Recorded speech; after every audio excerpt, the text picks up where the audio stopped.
So I just took your advice on that one. So, no, I think we felt pretty good about our car in practice, and then not so great about our car in qualifying. And I feel like we just really wanted to try some stuff, like see if we could get on the other side of it, and we did. So we probably learned from that, and yeah, it was a good test session for us. So yeah, hate to have to use a provisional to get in, but we're in, and we'll try to drive through the field here later tonight in the Ally 48.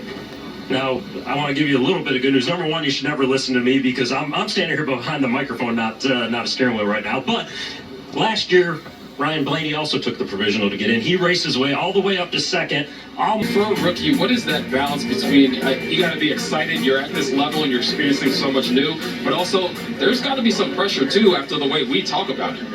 Yeah, and Josh, it's a huge step from the O'Reilly Auto Parts Series. I think it's easy sometimes at these short tracks to like get carried away and get too, where you're beating your tires up on exit, you don't even really realize it. So trying to manage that will be important. What about the track itself, Kyle? I feel like it's such a cool atmosphere here with the fans and just the history of this track. What's your perspective on this?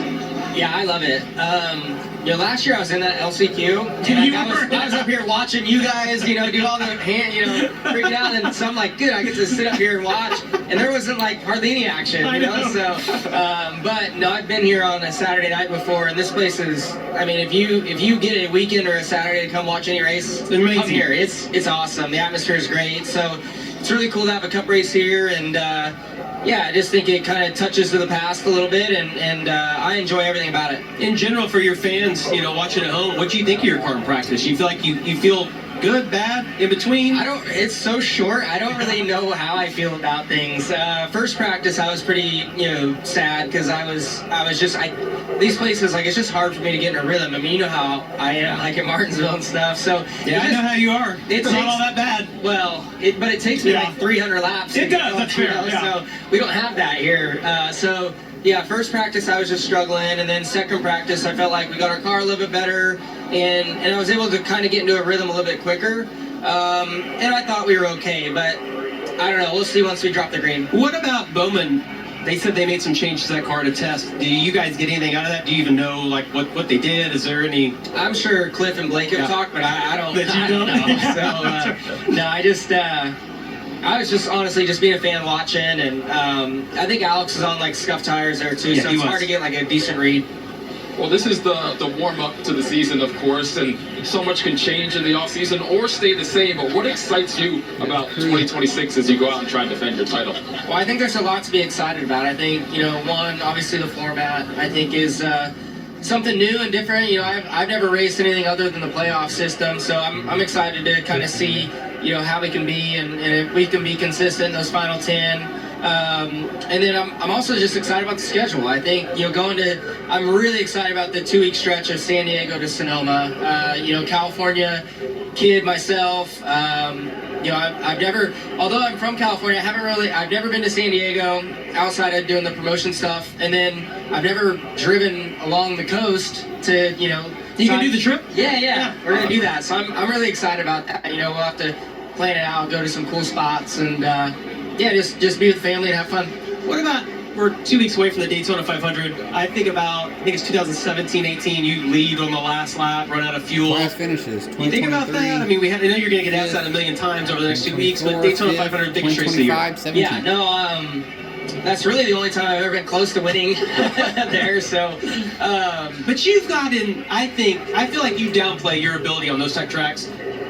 But recently, every time it gets to the end, you're in a really good position. Yeah, no, I mean, I feel like I've actually, like the opposite. I have to like remind media people that we are in contention, yes, we might finish 30th all the time, but, which was good, last year. We didn't win one, but I think we had like the best average finish probably on the super speedways. So I feel like over the last 3 years, we like know what it takes to run up front and win. We just, you haven't done it yet. So hopefully we can, execute again and position ourselves even better and have a shot to win. But yeah, it was definitely cool to lead the Daytona 500 coming across that close to the end for sure. Yeah, I was young and I was just February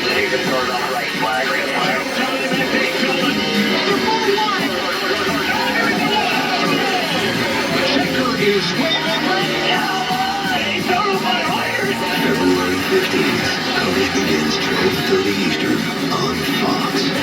And the Cup Series, of course, the Daytona 500, 2:30 p.m. Sunday on Fox. And folks, don't go anywhere. We're getting ever closer to the start of the Clash here at Bowman Gray. The first of the Penske cars in 14, so we got a little work to do to get our way up there, but long race. We see what Ryan did last year, coming from the back and almost having a shot to win. So tonight, I would have felt pretty good about this race because I think I got the most experience in ice driving here recently, because there's been at least 300 laps driven around my house.